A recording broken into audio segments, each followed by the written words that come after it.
Welcome. It's Wednesday, October 14th, 2020. Another beautiful fall day here in Windsor Locks. And today we have the honor and the pleasure of sitting down with Mr. Talbot Sturgis, longtime resident of this town who has agreed to share with us some of his life experiences, some of his family history, and perhaps some of his thoughts and ideas about yesterday, today, and tomorrow.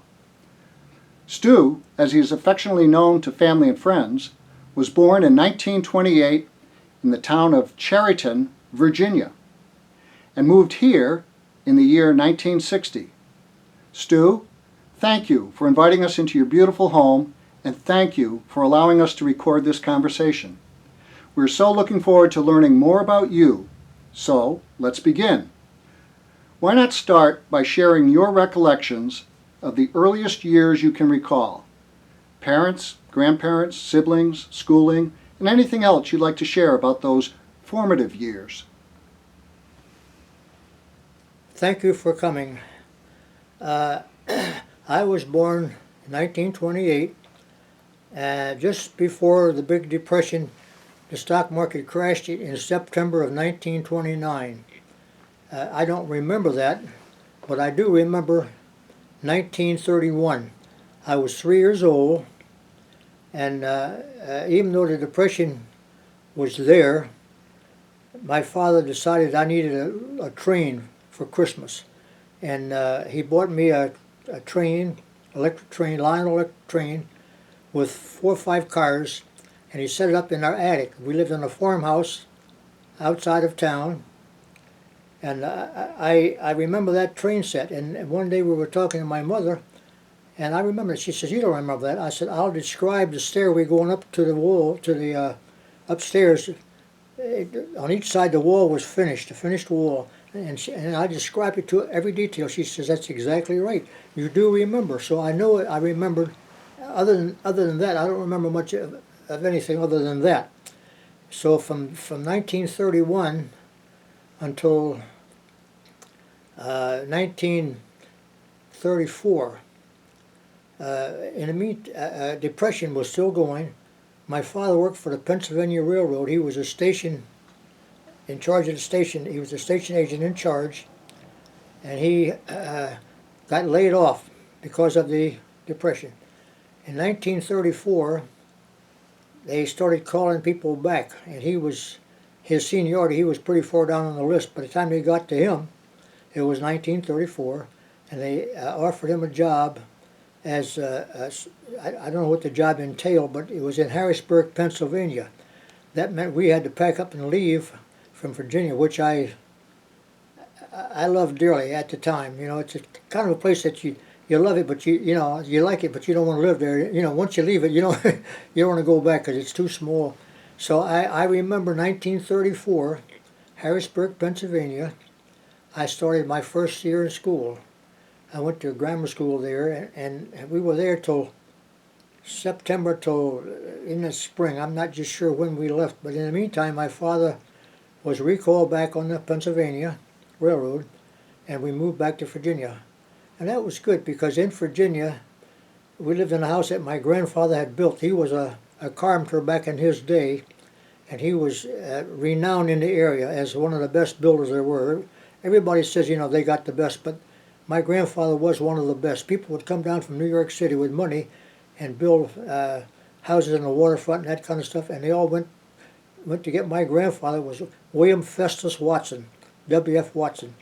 He was the guy that built it, and he didn't take any crap just because they were millionaires. He just had his own way of doing things. Well, the house that I was born in that house on the upstairs front left room, and it was good to get back to it. And we came back to Virginia. It was my grandfather, my grandmother, my father, my mother, and we had a deaf aunt. One aunt was deaf, and she lived with us because she really couldn't make it on her own. So there was 6 of us. In 1936, my brother was born.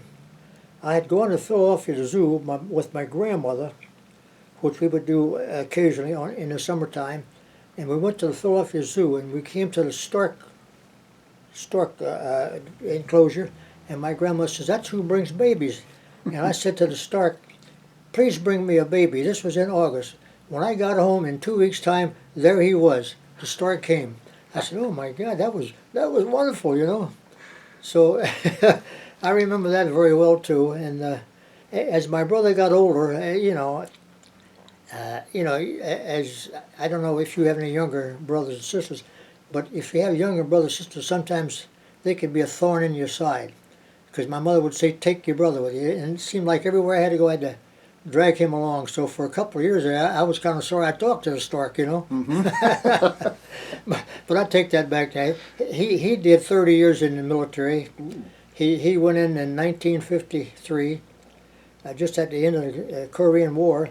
He went in the Army 2 years, and he went in the Air Force for 4 years, stationed in Denver, Colorado. Then he went in the Coast Guard, and he retired after 30 years. He was a W-4 warrant officer, so he did his share too. Anyway, back to Virginia. The Depression was still going on, though, even though it was middle 30s, and I was to the point now where I liked ice cream and candy like all kids do. So I used to make the rounds to the 5 or 6 people in the house there, bumming nickels. And I'd go up to my grandfather and say, "Papa, give me a nickel." He'd say, "Buddy, I just gave you one last week. What'd you do with that one?" I said, "Papa, I spent it." "Why you spent it?"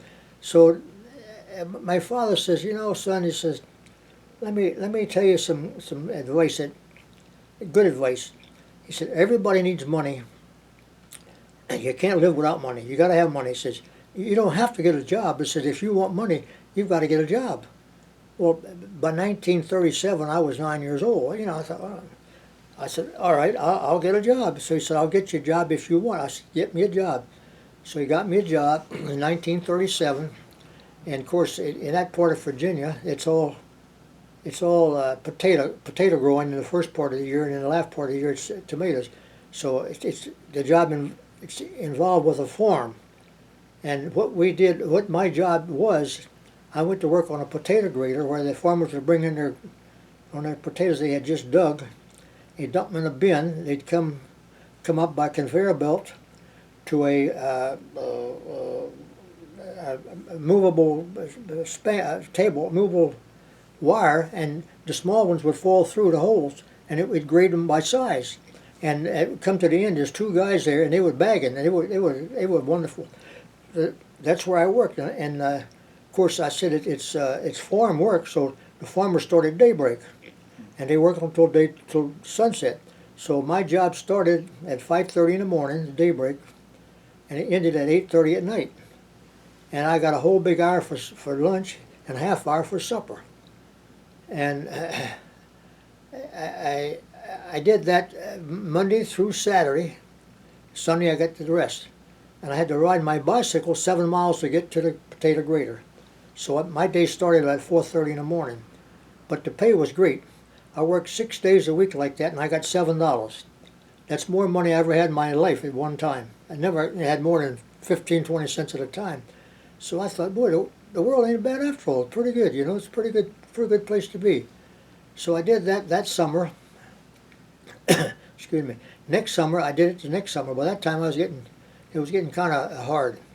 And one day, the boss, in the afternoon, about 1 or 2 o'clock, just after lunch, he said, "Why don't you take an hour off and go back to the store," which was about a quarter mile down the road, "and get an ice cream or something. You take an hour break." I thought, boy, this guy's pretty good. He's treating me pretty good. So I said, all right. So I went down to the store and bought an ice cream or something, whatever it was, and I killed the hour, and I went back, and come to find out, he was hiding me from the child labor law. Oh, The inspector was coming around and doing it. And the next time when the guy came around, he wasn't so generous. He set me under the building, under the platform, to pick up potatoes that had fallen through the cracks, and there they were all rotted and smelly. And that was my job for an hour. So the first time was good, the second time wasn't that good. So now I'm saying to myself, by now I'm 11 years old. I'm getting big. I'm getting to be a big boy. I can do a better job. I look for a better job than this. So I looked for a better job. So I started delivering newspapers. I delivered the Norfolk Ledger Dispatch every day, 75 papers on my bicycle, in that town, practically every house in town, because there's 50, 60 houses in town, a few on the outlying edges. I delivered to everybody that was there, and I did that for two whole years, winter and summer, on the bicycle. And the paper back in those days was 3 cents a copy, and no Sunday papers, Monday through Saturday, so 6 days. So that would be 18 cents a week. On Saturdays, I would collect from the people, and that took me a long time because you got to stop 75 times, blah blah blah. So they would sometimes they'd give me 2 dimes, 20 cents, and they'd stand there and wait for the 2 cents change. I couldn't even get 2 cents tip, and once in a while they'd give me 2 cents. But like I said, the inflation, the crash was still going on, and money was still tight. So I did that for 2 years, delivering papers, and I've had outside jobs, and I thought, I'm going to try an inside job. Now I was like 12, I think I was 11 or 12, somewhere thereabouts. I'm going to look for an inside job, so I got a job in a store. A local store was like a AMP, was D. Pender Corporation, a Virginia outfit. I got a job there, working 2 hours after school each day from 4 to 6, and Fridays till 10 o'clock, and then Saturday all day long from 8 till 10 at night. I was putting about 28 hours a week in, and I was getting 30 cents an hour. Man, the world is getting, the bigger you get, the better the world gets, Now I'm making a ton of money, and life was good. Life was good, and I worked that till 1943, and my mother and father moved from Chariton, Virginia, to Salisbury, Maryland, which is near Ocean City, Maryland. And he did that because he was now a relief agent on the Delmarva Division of the Pennsylvania, from Wilmington, Delaware, to Norfolk, Virginia. He could work any station. He was adaptable. He knew, knowledgeable enough to work any station from Wilmington to Norfolk. And we moved to the middle of that peninsula to be closer to whichever the job was. And I did that for a year or so. Then I went to work for Western Auto for a year. Now I graduated from high school in May of '45. I'm still working for Western Auto. The war was going on, and back in those days, it's unlike today. I like to think that, I don't want to say we had the best generation, but everybody believes theirs is the best, and I believe mine was too. But back in my day, people couldn't wait to get in the military to do their part. They really looked forward to joining the military service to do their part. And I was no different. The day I turned 17 in August, I went down to the recruiting station and said, I want to join the Navy. At the time, I had considered going into VMI, Virginia Military Institute, which is, it's second to West Point. And but the draft was still going, and I thought, boy, before long, they're going to have me in the Army, and I don't want to be in the Army, why why walk when I can ride? So I left the thought of going in the Army and went to the Navy. And so they accepted me. And what do you want to do? I said, I like to fly. I like to be in airplanes. So he put me down, and when they called me in, I was enlisted as a seaman second class. I didn't go as a seaman recruit. I already was one grade up. I got one grade up. I went in as seaman second class CA, which is combat air crewman, which is a gunner on airplanes. Well, by the time I got through all that business and boot camp in Memphis, Tennessee, Memphis was the only entirely air boot camp the Navy had. Everybody that went in Navy Air went to Memphis, Tennessee, Naval Air Station, and that's where I was for 5 weeks. Now, like I say, the shooting war was over. The Japs signed a treaty on September 2nd on the Missouri, in Tokyo Bay, and so the shooting war was over. But the war, the military, it goes on till December of '46 to be a World War II veteran. After that, you're no longer a veteran. Up until December 31st, '46, you're a World War II veteran. And excuse me. At the time, like I said, I couldn't wait to get in. And the thought was, back in those days, everybody wanted to do their share. And I'm sure people today want to do their share also, but many people don't have the patriotism that I see that we had in that war. And the reason was, all wars are bad. There's no good war. All wars are bad.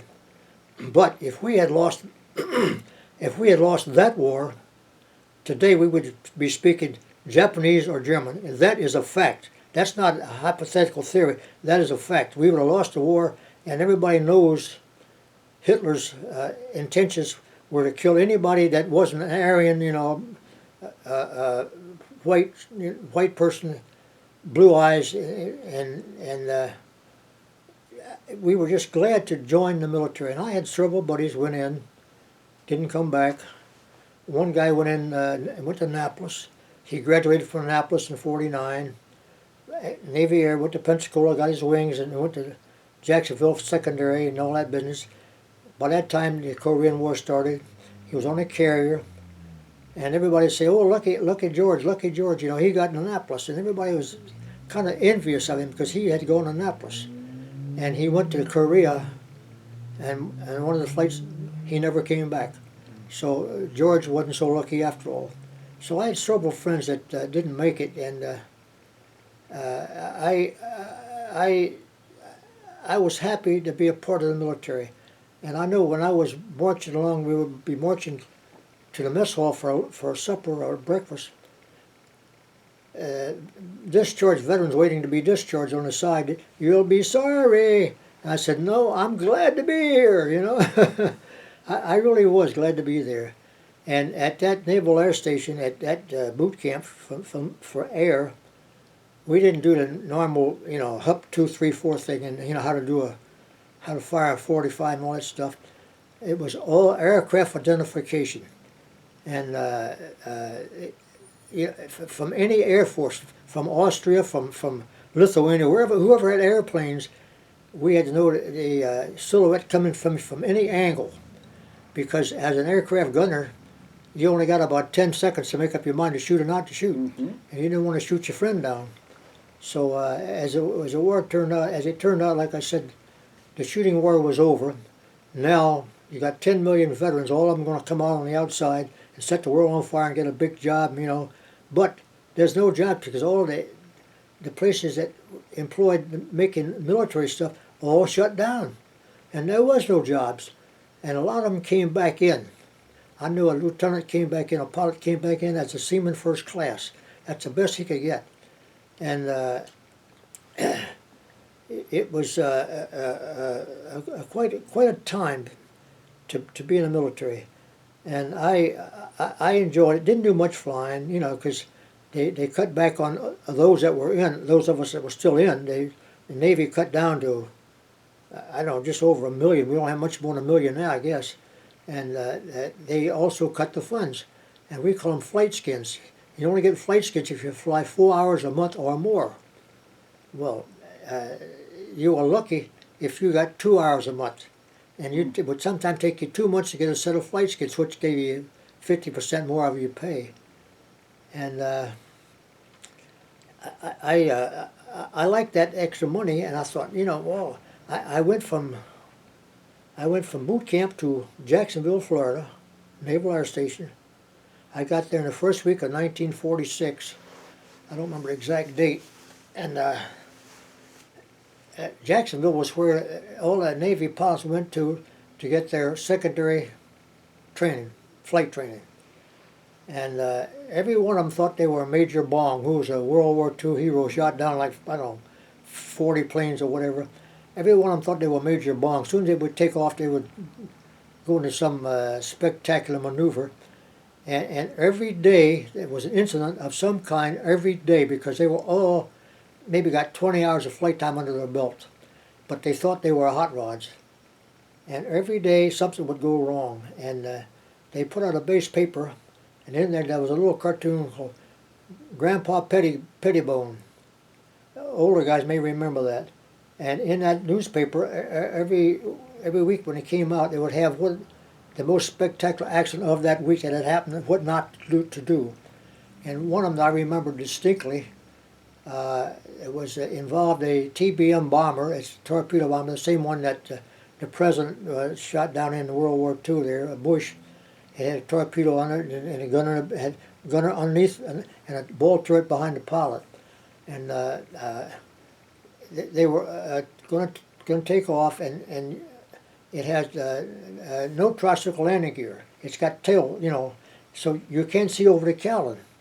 So what do? You go to the right and you look to, you zigzag so you can look over the cowling, and you zig down the strip until you get to the end of the room and you wait your turn.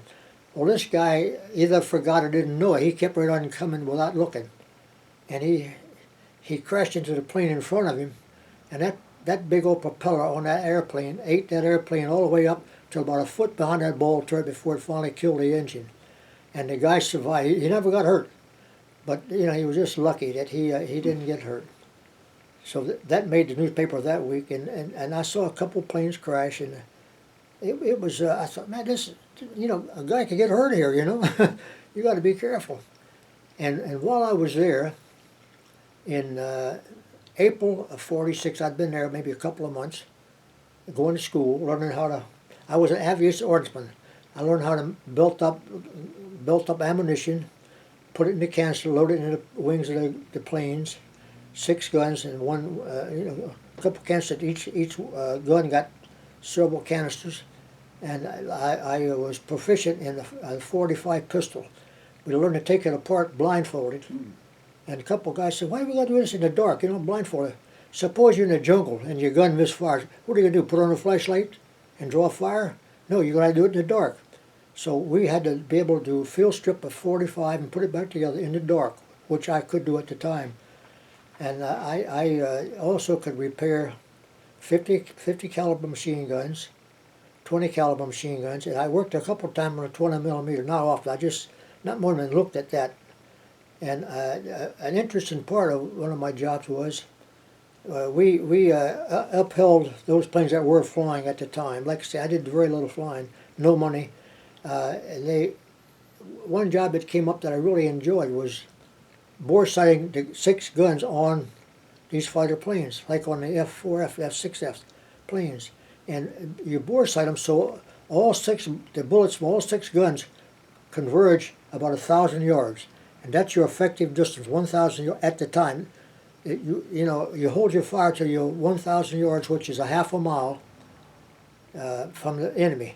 And when you shoot him, he gets hit with 6 guns, and they're firing 10 rounds a second. That's 60 rounds a second. He's getting hit with if you hit him. So you don't pull the trigger and hold it. You just make it in spurts, because if your aim is right, he's going to go down with 60 hits. He's not going to survive. And if you kept your finger on the trigger too long, the guns would get hot, and you'd ruin the guns. And we would have to come back and re-barrel the gun. You have to put new barrels in, because they just couldn't take it.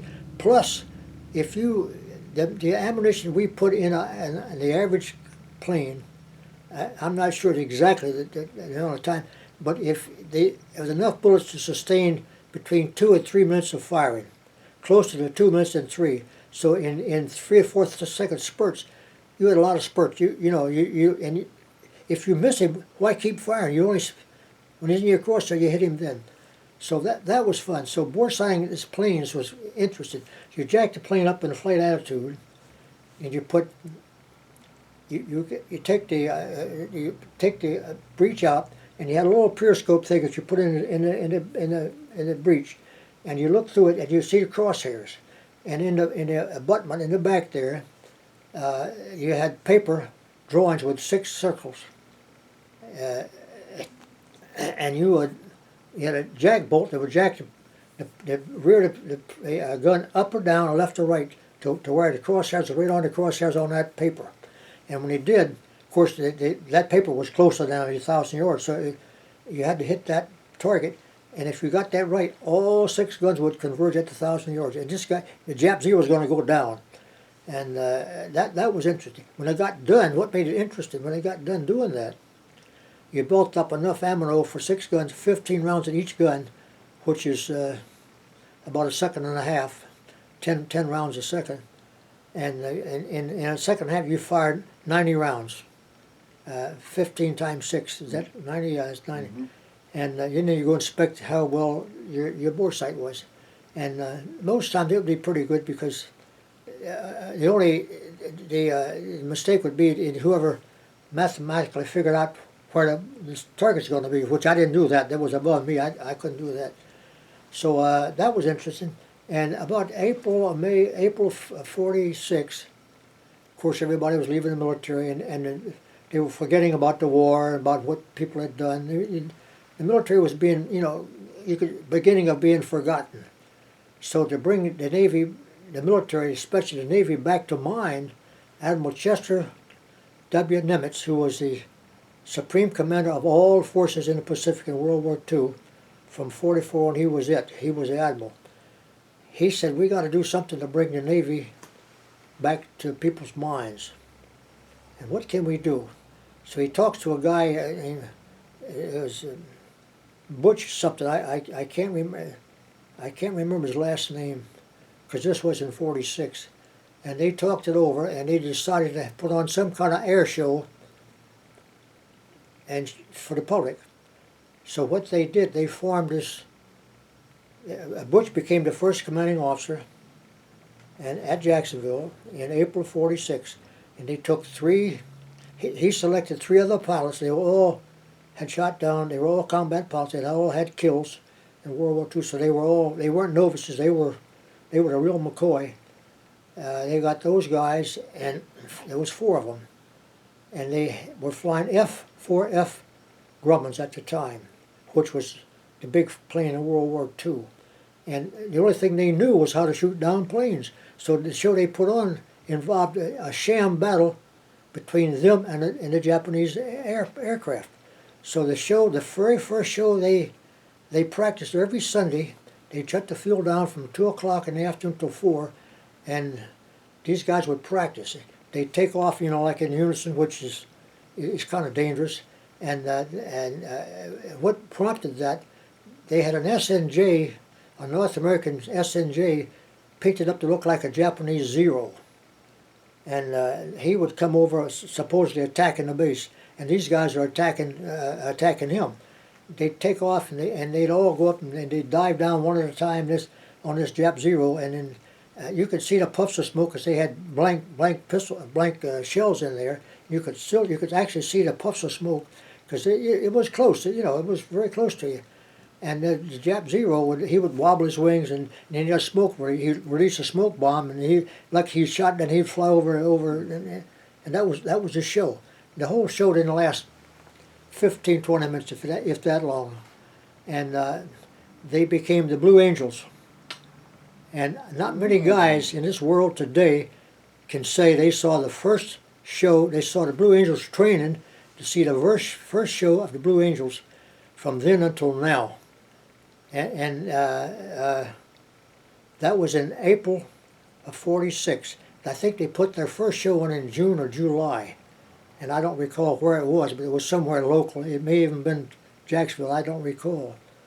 And about that time, Grumman Aircraft, which made the F-4F on Bethpage, Long Island, came out with a better plane towards the end of the war, the F-6F. A better version of the F-4, faster, everything was better about it. So these guys they flew to Bethpage, Long Island, and picked up 3 F-6Fs and bought them back. That became their airplane then. That was in July or August. And they were now putting on shows pretty regular. They were high in demand because, nobody knew what people did during the war. Here you see what's happening. You see what they were doing in the war. They actually were shooting people, had shooting down airplanes. And in their act, they would dive down one after the other, And in September of that year, something happened. I don't know what happened, but one of the guys failed to pull out, and he went right on in. And the first Blue Angel died in September '46 in an F-6F airplane. He just never survived. He never pulled up. But it didn't stop him. They kept going, and from that day till this day, there's been over 20 guys have died. I forget just how many have died. In one episode, I do remember, there was, I think, 3 died at one time. And if you've ever, well, how can I put it? He talks them through this. The leader, he's constantly talking. I'm talking to you, I'm making a turn. When I count 3, I'm going to make a turn. 1, 2, 3. He's talking through, because how else can you be precision? And they follow him. They don't look and see where they are. They just follow what he says. And he miscalculated. When they make a big loop and come over, they all fly together and come over.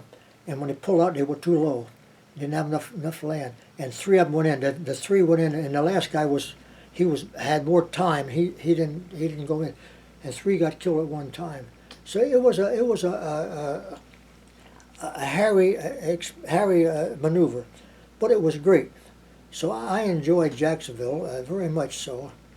I was there till September, October, I guess it was '46, and I got transferred to Key West Naval Air Station, just 150 miles, well, from Jacksonville, 500 miles from Jacksonville, 150 from Miami, and it was good. I thought that's great, and another guy and myself were transferred down there, a guy named Joe Patton, and he was a great diver. He went to Ohio State University, and back in that time, Ohio State University was the place to go. It was like UConn for basketball. It's the place to go if you're a diver. You go to Ohio State because they've got it. And Joe had gone to Ohio State, but he went in the Navy to avoid the draft just like I did. And he and I were good buddies. And in Key West, I'm thinking, I'm trying to think, Key West. Joe and I one day decided, he said, let's go over to Waukulla Springs. I said, what the heck's in Waukulla Springs? It's a little town about 15 miles south of Tallahassee. And he said, they got a great diving platform over there. I want to go over and practice diving. So we hitchhiked from Jacksonville to Tallahassee, about 150 miles. And in those days, everybody would pick up sailors because it was serving, because that was their part of, helping out the military. So we got to Waukulla Springs, and there was this 10-meter board, 10-meter platform, one of the diving boards, 10-meter platform, 33 feet. And we put on our bathing suits. He said, let's go up and dive off, and jump off. Yeah, okay, so I climbed up to 33 feet. And here up there didn't look too high. When I got up to the top and looked down, oh my God, that's forever. I said, Joe, I don't believe I'm going to jump off of here, So I went back down, the ladder way, and I said I hate the chicken oven, I'm chicken. But he went to the edge, turned his back to the water, and just on his toes. He stood there and he composed himself, and he did backflips and all kinds of maneuvers to hit that water, and the water splashed about 1.5 feet. Perfect. I said, that guy's got it, And that reminds me, when I was at Jacksonville, I hadn't yet, before I left, go to Key West, one of the things we did at Jacksonville, I forgot to say, you had to learn how to abandon ship. You put on a set of whites, and you jump off of a 27-foot platform, which was pretty doggone high. That's about almost twice the size of a telephone pole. And you put on whites because you'd have on a uniform on the ship. And everybody went up there, and again, it didn't look high, but you get up top and look down, it looked forever. And when I get to the edge of the thing, I said, that was an instructor there. I said, I don't believe I'm going to be able to jump off here, but I'm in the air. This guy pushed me. You're going to go. There's no sense that you can't do it. You're going to go. And you hit the water. Now you got to swim twice the length of that pool, there and back, twice, with your white uniforms on, and it's a drag. It's trying to, you're pulling so hard, you're panting, and they don't care how you did it as long as you didn't, as long as you made it. And I found that if I lay on my side, on my back, on my side, I can like side paddle and just barely move my feet. I could stay afloat forever. And I discovered that from that episode. So it was no problem from then on for me to do that. But the hard part was when you do the 2 lengths of the pool. Now you have to do two lengths sideways underwater in case of fire. And in case of the burning fuel, and you come up, you put your hands up first and you splash the water to kick the water away from you, so the fire, you come up with and not be on fire. That was pretty hard to learn that. And the crowning part of that training was, they called it the Dempster, did something, the Dupster Dempster. It wasn't Dupe, something Dempster. I can't remember the name for sure. Something Dempster, the Doodle Dempster. And what that was, it was a cockpit of an airplane on a ramp, and went way down into the pool. And you get on that cockpit, you put your seat belts on, all that crap that you got on, and when you're all set, they release it, you're underwater in that cockpit, and you got to learn to get out of there underwater. And it was, if you don't take a deep breath, you start to panic pretty soon. And of course, there's instructors there on either side in case you do panic, they could get you out of there. But we all got through that. That was pretty good. And one of our instructors at the pool was a guy, God, I can't remember his name now. He was a championship diver. He was it. And he had come in the Navy, and they had signed him to the pool because of his previous experience. And he was so good in the 1948 Olympics, he won the gold medal for diving in the 1948 Olympics. And again in 1952, he won the gold medal. I just wish I could think of his name. And he was putting on a show after he left the Navy. He was somewhere down in southern Connecticut, I don't know, in Stamford or somewhere down in that area. And he was getting prepared to put on the show. Well, the platform was 33 feet up in the air, and going up that platform, something happened, and he fell, and he got killed.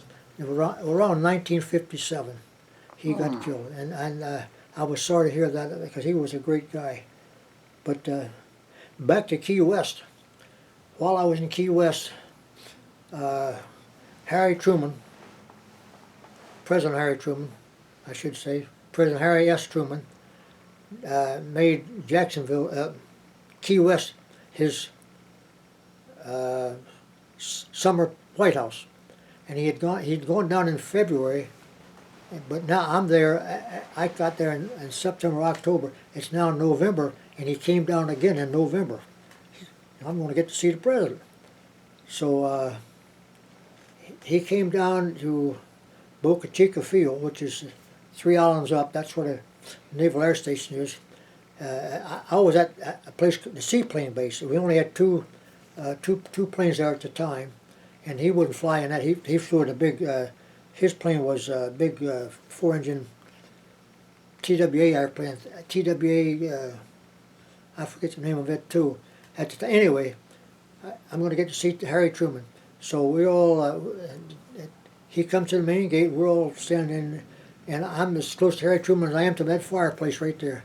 And he looked just the same as he did in person as he did in the newsreels, you know.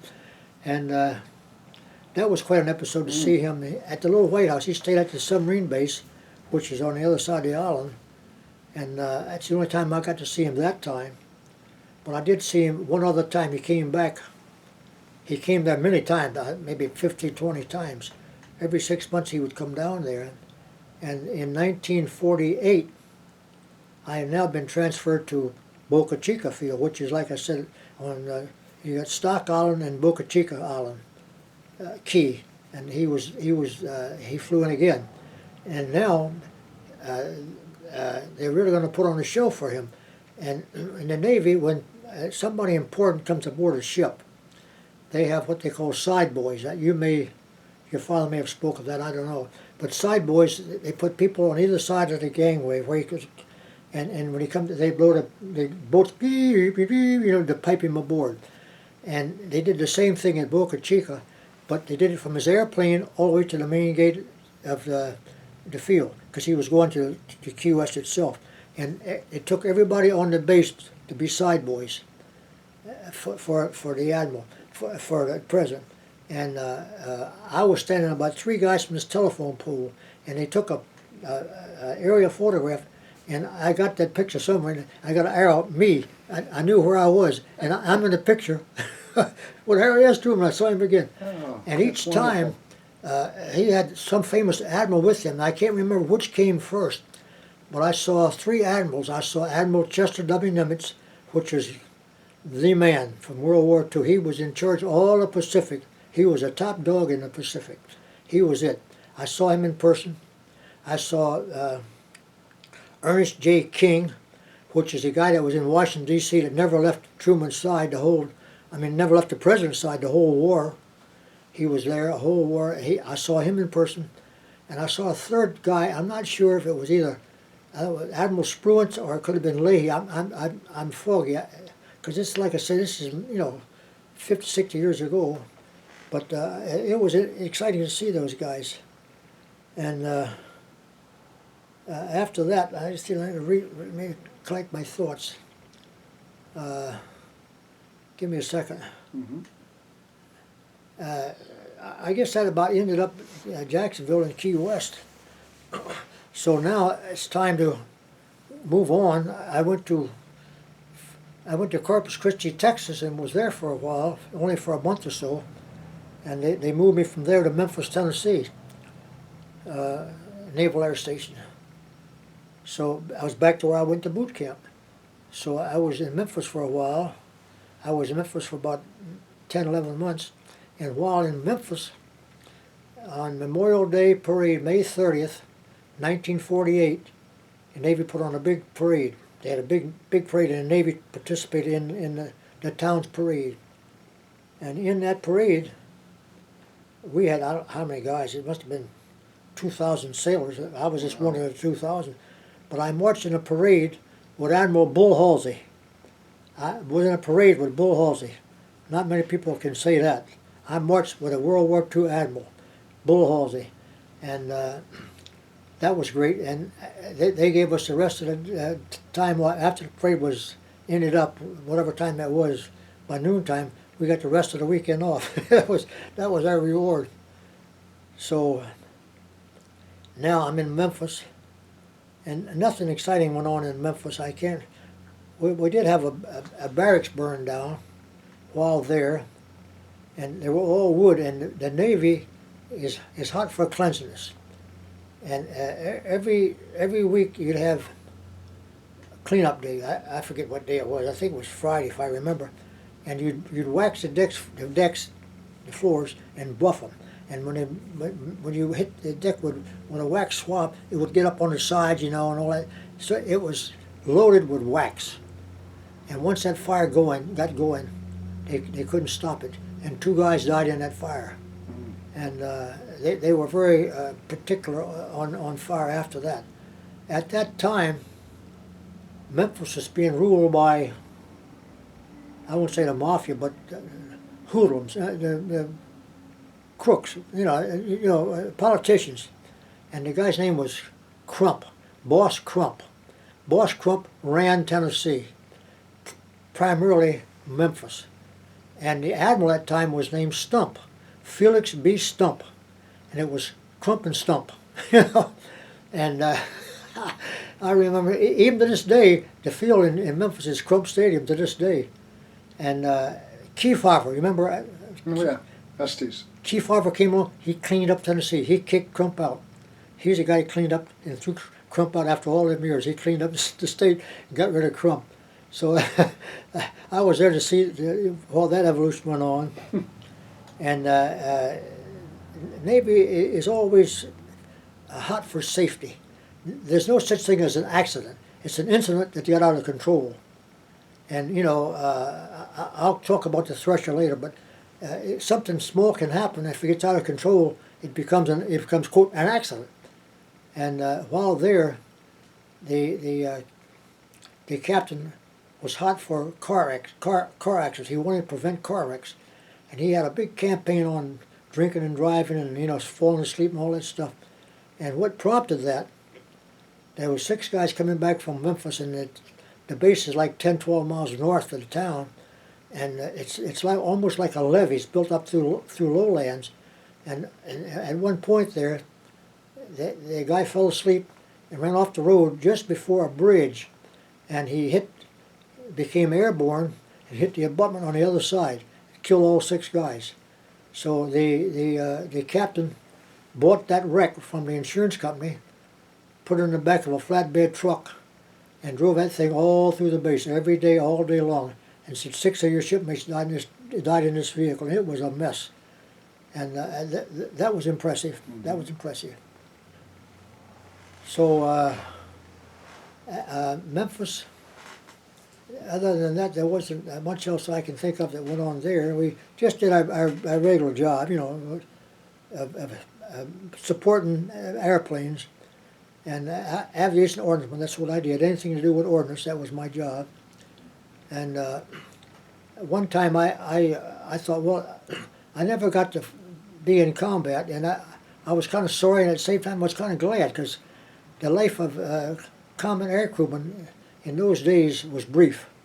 I mean, if you lived to be a minute in combat, you were lucky. I know Torpedo Squadron 8, Ensign Gay, was in Life magazine. That's why I remember this. I remember reading the story. Out of 8 torpedo planes, only 1 survived, and all of them died. Because you're carrying steady flight, you can't veer because you're going to fire a torpedo, so you can't wobble. You just and only Ensign Gay survived. So I thought I want to at least sit in one of those turrets on a TBM. So it's a ball turret, it's about 2 foot across, got 250 caliber machine guns, so you can come in, get in either 2 ways, from down below, which is laborious getting up through all that maze of piping and stuff, or you come into a hatch that's about that big around on the side, and it's hard. You put your one leg in first, then you put your body in, and you gotta. It's like you got putting on a suit, a shirt. You gotta put that thing on. You don't get into it. You put it on. And I sat there, and I shut the hatch, and I sat there. And you sit there with both knees. It's up. Your knees are up beside your ears, and you're sitting back in a cradle. And when Bush's plane got shot down, those guys didn't get out because the plane don't stay afloat long. And the guy, especially, they got it underneath. He's the first to die. And I thought, man, try to get out of this plane. Unless you're on land, you ain't going to make it. And I just wanted to throw that in. I had to have that experience. Mm-hmm. And while at Jacksonville, one of my flights, wasn't that many of them, but I did fly one time on a PBM, Patrol Bomber, Martin, PBM, a big 2-engine gull-wing airplane. I flew from Jacksonville Naval Air Station to Norfolk Naval Air Station, and in that seaplane, and I made a seaplane takeoff and a seaplane land, the only one I ever made. That was an experience too, because you're bumping, all of a sudden it just smooths out, you're airborne, and it's just the opposite. Coming in, it's smooth, and all of a sudden it's like running over a dirt bumpy road. You're just rocking and rolling, and that was exciting. And Norfolk, back in those days when the war was still going on, my grandparents lived on my father's side lived in Portsmouth, Virginia, which is just across the Elizabeth River from Norfolk. And we would visit them quite often from the ferry from Cape Charles, which is down near the tip. Took 3 hours across the bay, and you come into Norfolk, they had a submarine net. A big tugboat would open up the submarine net, and we would come in and shut the net. Uh-huh. And when you go inside that anchorage, you could see 30 or 40 ships, aircraft carriers, battleships, every ship you can conceive of. And they need a long swing because they could swing, had to have 1,000 feet on either direction because they were almost 1,000 feet long. It was a huge port, and I remember that very well too. I had a cousin was on the USS Lexington, the first Lexington, CV-2. It was the first aircraft carrier built as a carrier from the keel up. The CV-1 was a Langley. That was an old tanker they converted. So the CV-2, the Lexington, was the first aircraft carrier built as a carrier. And my cousin went on it at the onset in 1927 or 28 when it was commissioned, and he was on it the entire time of the life of that ship. In those days, in the military, in the Navy especially, you didn't transfer you around because there was no money. I mean, why transfer you from one ship to the other? You were on this ship, stay there. And he was on that ship from 1927 to the Battle of the Coral Sea in May of 1942. And the Lexington, the USS Lexington CV-2 was sunk. And my cousin survived the sinking. And by now he was a warrant officer, and they abandoned the ship, had a big list on it. They go to this low side, and he had to go down ropes. He said, as an officer, he hadn't done any real work for quite a while. His hands weren't tough like they used to be, and he got near the water. He just dropped into the water. He couldn't go all the way down. So he survived the sinking of the Lexington. But going back even further back, before Pearl Harbor, I had a cousin, by marriage. I'm trying to think of his name. His last name was Sowers. Wallace Lee Sowers. I'm going back to 41 now. Wallace Lee Sowers was just a cousin by marriage, no blood relation. He went in the Navy in 1941 in January, because jobs were, they weren't that plentiful. And he went to Norfolk, and he got a destroyer. He was on a destroyer. By now the war was going on in Europe, and we're giving the Russians Lend-Lease convoys. They're convoying 30, 40 ships to Lend-Lease to Murmansk, and they would send U.S. destroyers to protect them. And my cousin's destroyer was one of the ships. So on October 31st, 1941, that's 5 weeks before Pearl Harbor, the USS Reuben James was his ship. You've heard the song. Mm-hmm. He was on the Reuben James. And you go look if you want to on the computer, you check, you'll see his name is Wallace Lee Sowers. And he died. He was one of the 168 people who went down with that ship. It got hit on the starboard side near the bow and just tore a 20-foot hole in it. And those ships, they're just, they can't hold that much water. It went down within 12 minutes. And the water up there near Iceland is so cold that you can't survive the water anyway. It's just cold. It's just too cold. So Wallace Lee went down with that ship. And like I said earlier, I had another cousin, blood cousin, that survived Iwo Jima. He survived the Battle of Iwo Jima. Very lucky guy, because during the war, 4,000 Marines died. It took a long time to get Iwo Jima, and over 4,000 Marines died on that during that episode, and he survived. He was a lucky man. And all wars are bad. I may have said this before, but like I said before, if I did repeat, I'm sorry. If we had lost that war, we would be speaking Japanese or German today. We would be speaking. There's no doubt about it. And all wars are bad. If we lost Korea, whatever, World War I, it was over there. But this one was here. And we had to win this war. And we did. And thank God we did. And I had quite a few friends that didn't make it. I went in, after aviation, I was in aviation for 4 years. In 1949, I was at Boca Chica Field, Key West. They put out a call for submen because, like I said, a lot of guys were leaving, and the submarine service is entirely 100% volunteer. There's nobody drafted to submarines. If you don't want to be there, they don't want you. They want you to be there before they'll accept you. And you got to go through all kinds of psychological tests. And I used to bite my fingernails bad. I even let my fingernails grow in case they checked my fingernails. They'd see that I wasn't nervous, you know. So I put a request in to go to submarine school, and by God, they selected me. So I get on a train. I ride from Miami to New London. I got New London in May of '49, and it was quite a change from Key West because you see all these submarines, and I went through sub school, and I really wanted to be there. And the guy asked me, why do you want to be here? Because I just love the idea of being there. I just want to be here. I want to be a part of it. And it had a great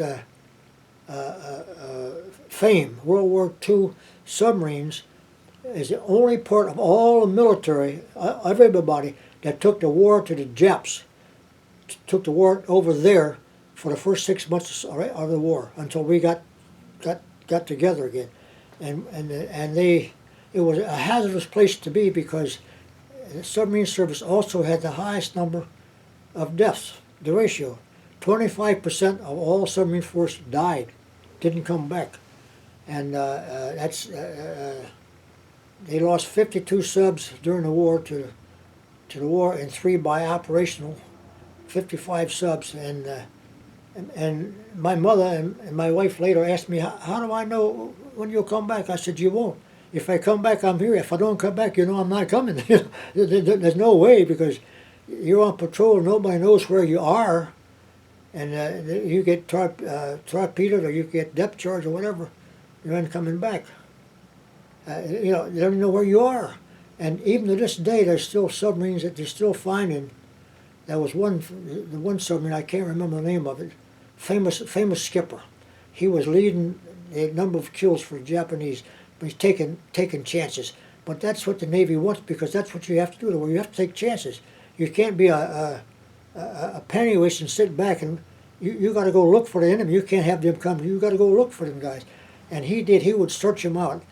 And on one of his patrols, I think it was the 7th or 8th patrol, which was fantastic to make that many patrols and survive. He didn't make the last patrol, and they didn't know where he was. They knew a general area in the South China Sea, but they knew exactly where he was. He could be anywhere within 1,000 miles. And his 2 sons, later, they grew up and became very wealthy. And on their own, they hired a company to search for their father's submarine, with some underwater apparatus, listening devices, whatever they had, submersible vessels they could send down with lights, yeah. And they found their father's submarine. They didn't disturb it because it's a national cemetery. Mm-hmm. It's got 100 men still inside, but they found their father's burial place. Wow. And I thought that brings, excuse me, that brings tears to my eyes thinking about those guys that didn't come back. Mm-hmm. And after a while, I went to my submarine. I went through sub school, and I placed in the top quarter, and so I got my pick of where I wanted to go, San Diego or New London or Key West or wherever. So I picked New London because I'm here. Why not stay here?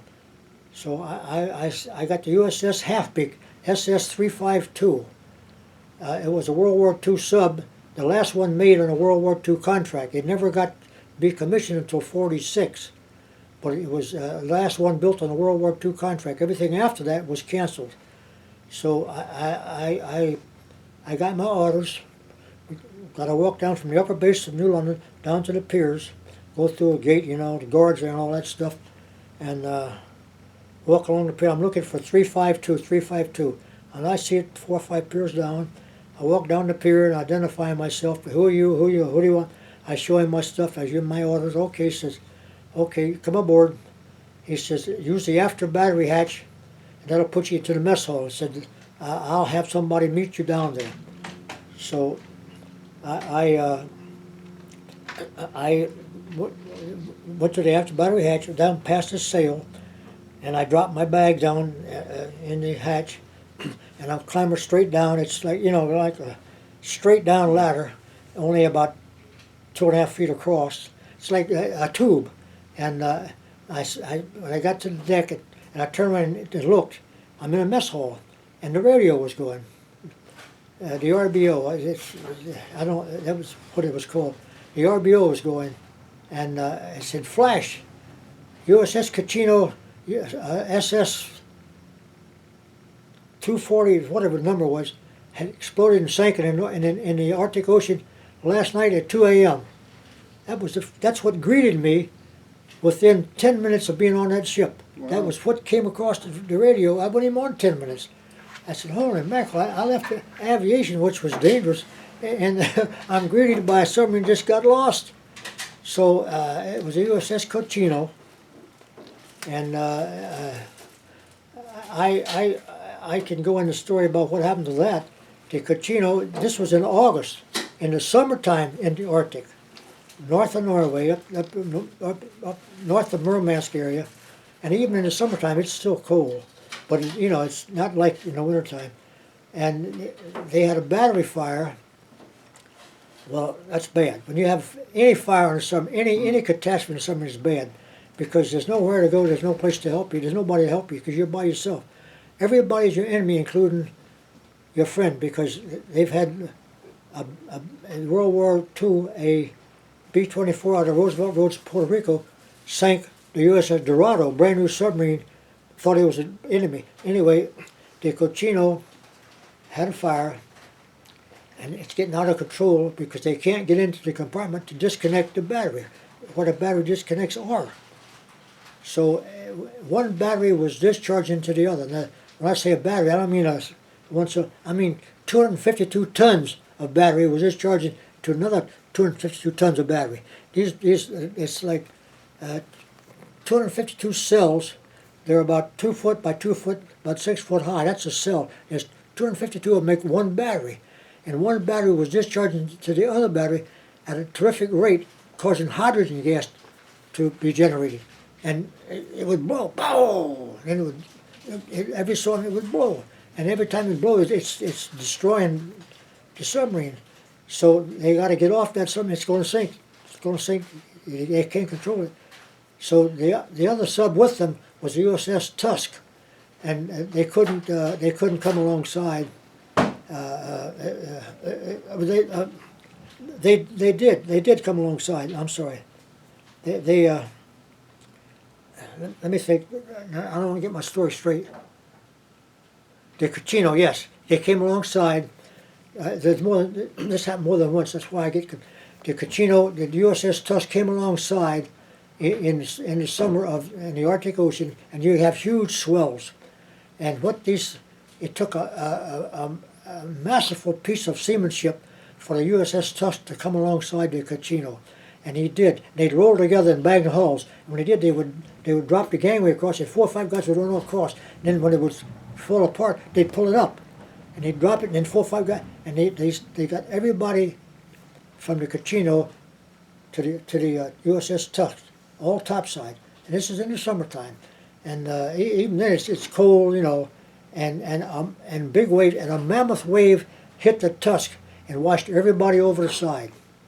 Well, now they're pulling people back on like pulling tuna fish. Everybody came back with 8 guys. 8 guys, they never found 8 guys. 8 guys died, they never got them.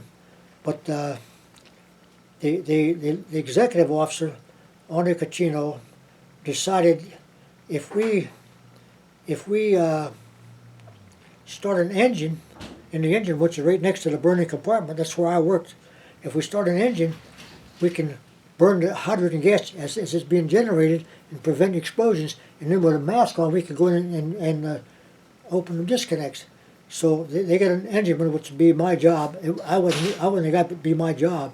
They get one engineman, and the executive officer go down there to the engine room. He starts the engine, and the exec now goes to the hatch, and he opens the hatch. When he did, the pressure inside that compartment was burning. blew that hatch open, and a tongue of fire come on and engulfed him in a 10-foot flame, and everything burned off him except his belt and his shoes. He was burnt severely bad, and he's just laying there moaning and groaning, and now the engine is running away on hydrogen gas. The guy puts the throttle down to kill the fuel, but it's running on hydrogen gas, and he can't stop it. And it's gaining speed. It's going to rupture and blow up. He's got to get out of there. He's got to take the exec to it. He's burnt bad. And he goes over to get the guy. He said, "No, just leave me. Don't touch me. Just leave me." "No, I'm not leaving you." And he grabbed the guy under his arms. And got to be awful painful. And he drug him to the rear of the ship, and he pulled him up a ladder and got him off of there. He survived all that burning. He survived. Wow. And very lucky. His name was Wright, Lieutenant Commander Wright. I remember his name. He survived. So eventually, when they abandoned it, all the hatches opened, the Kachino eventually sank. But 8 guys did die. So that was my introduction to the submarine service. Okay, well, while undergoing schooling at sub base before I got my submarine, they have what they call an Event 1000 at the time. They don't have it now, but back in those days, Event 1000 occurs if a submarine is overdue and doesn't come back on time. And all available craft go looking for it, where the known area, pinging for it and whatever. And they surprise, they'll pick a submarine, and you don't know about it till you're at sea. And then you go down to somewhere in Long Island Bay, which the sub I was on, it happened to be, there was a sub I was on picked that day, and we went out in Long Island Sound and went down to the bottom and settled on the bottom. Just shut everything down where there's no noise, they can't hear nothing. Now they got to find us. And they did, they found us. They ping, it's a 312 foot long steel, and you ping, you get returns, they know what to listen for. And what they did, they piped